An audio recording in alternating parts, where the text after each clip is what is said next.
Farmer भाइयों, नमस्कार, आदाब, सत श्री अकाल। मैं रहमान अली, आपका दोस्त, आपका भाई, कस्बा आंवला, डिस्ट्रिक्ट बरेली, यूपी से।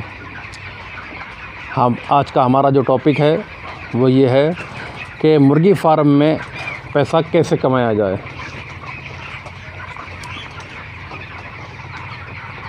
तो पैसा कमाने के लिए कोई भी कारोबार जब हम करते हैं तो जो हमारा मेन फोकस होता है वो कारोबार अच्छा कैसे हो इस पर होता है, तब जा कर के हमारे कारोबार में कमाई होती है, चाहे वो मुर्गी फार्म हो या कोई और कारोबार हो। तो मुर्गी फार्म में कमाई के लिए जो हमारी शुरुआत है, सबसे पहले हम जब चूज़ा ख़रीदते हैं तो उस समय में हमें चूज़े की जो क्वालिटी होती है उसको देखना चाहिए। चूज़े की क्वालिटी से मतलब जब भी चूज़ा ख़रीदो तो उसका वज़न पूछ लो, किस वज़न का आएगा फार्म पर। अगर कोई भाई कहें कि इस वज़न का हमारी हैचरी से चलेगा तो उससे मतलब नहीं है, मतलब है कि हमारे फार्म पर किस वज़न का आएगा, पहली बात।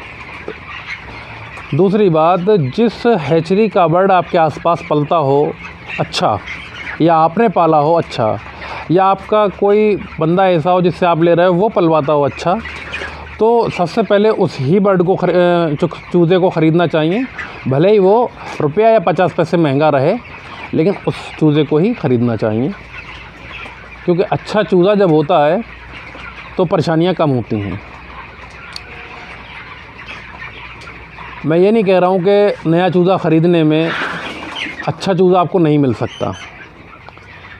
बहुत से चूज़े ऐसे अच्छे हैं जो हमने कभी ख़रीदे ही नहीं हैं, और जब हम पहली बार ख़रीदेंगे तो वो हमारे लिए नए होंगे।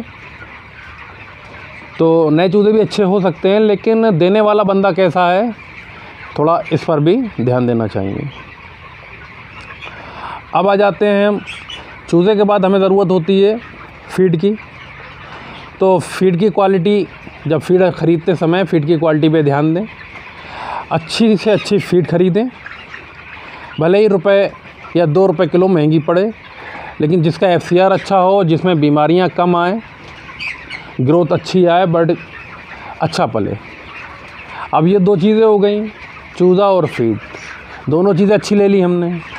अब इन दोनों के बाद जो मेन पॉइंट है हमारा वो है मैनेजमेंट। अगर दोनों चीज़ें अच्छी ले ली और मैनेजमेंट अच्छा नहीं हुआ हमारा,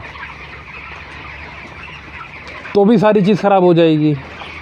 फिर तो चूज़ा और फ़ीड महंगा ख़रीदने का कोई मतलब ही नहीं रह जाएगा, क्योंकि हमने वहाँ तो पैसा लगा दिया भरपूर, लेकिन मैनेजमेंट पे हम अपने फोकस नहीं कर पाए।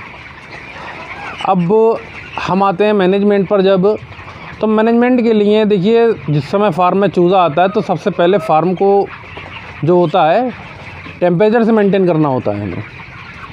जो चूज़े को टेम्परेचर चाहिए आने के वक्त, हफ्ते के पहले हफ्ते में वो टेम्परेचर फार्म के अंदर मेंटेन रहना चाहिए। मेरे फार्म पर जो टेम्परेचर रहता है वो 90 से 95 पहले हफ्ते का रहता है। तो जब टेम्परेचर हम लोग अच्छे से मेंटेन कर लेंगे तो आने के बाद चूज़ा हमारा दाना और पानी अच्छे से उठाएगा और अच्छी ग्रोथ करेगा, सेहत अच्छी उठाएगा। अब टेम्परेचर हमने मेंटेन कर लिया, ठीक। अब टेम्परेचर के बाद आता है कि जब उसका पेपर हटेगा 2 दिन बाद या 3 दिन बाद। वैसे तो कुछ जगहों पर पेपर में भी सुनने को मिला है ऐसा कि थोड़ा सारा गैस वैस बन जाती है, लेकिन मेरे फार्मों में जो मैंने प्रैक्टिकल करा है, पेपर पर गैस नहीं मालूम पड़ती है। गैस तभी मालूम पड़ती है जब फार्म में से पेपर हट जाता है और फार्म 2 दिन बाद, पेपर के 2-3 दिन हटने के बाद फिर उसके अंदर गैस मालूम पड़ने लगती है।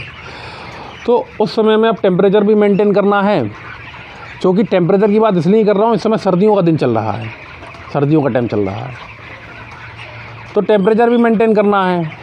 और टेम्परेचर के साथ साथ फिर हमें वेंटिलेशन भी करना है फार्म के अंदर। कम से कम इतना वेंटिलेशन ज़रूर होना चाहिए कि फार्म के अंदर से जो हमारी गंदी गैसें हैं, अमोनिया वगैरह हैं, या जो भी गंदी गैसें हमारी हैं फार्म के अंदर, वो गैसें हमारी बाहर निकल जाएं और ऑक्सीजन फार्म के अंदर आ जाए, और जितनी ज़्यादा ऑक्सीजन होगी उतना ही बर्ड हमारा अच्छा पलेगा। देखिए आजकल की जो ब्रीड हैं बहुत फास्ट ग्रोथ वाली ब्रीडें हैं और फीड भी फास्ट ग्रोथ वाली हैं। तो जितनी फास्ट ग्रोथ बर्ड करता है उतनी ही ज़्यादा उसको ऑक्सीजन की ज़रूरत पड़ती है।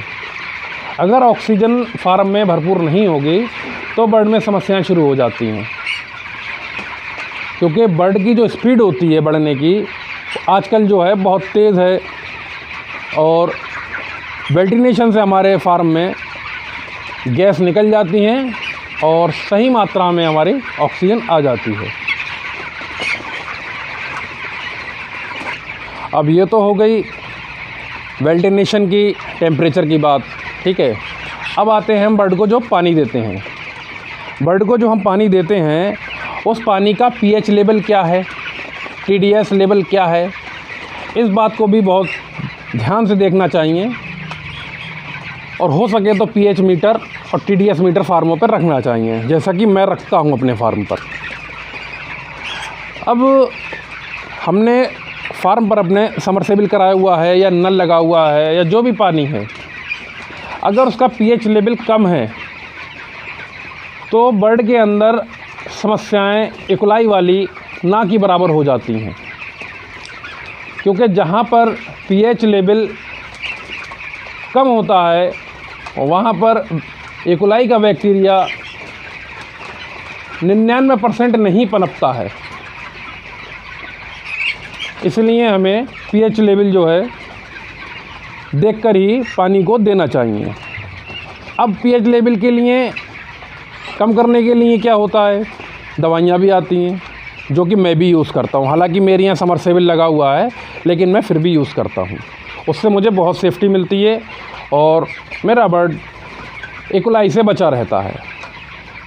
2-3 दवाइयों के नाम बता देता हूँ, हालांकि कोई कंपनी वाले से मैं पैसे नहीं लेता बताने के, लेकिन दवाइयों के नाम लेने के, लेकिन मुझे बताना इसलिए ज़रूरी है कि कुछ फार्मर भाइयों को नाम लेने से मदद मिल जाएगी। जैसे वेट केयर का एसिफाई आता है, वेट कुनाल का ECX2 आता है, बैंकीज का एल्मिनेट आता है, एक वर्बैक का आता है जो कि सॉक्रीना सैनिटाइज़र है, और एक अल्कलीन आता है वेट केयर का।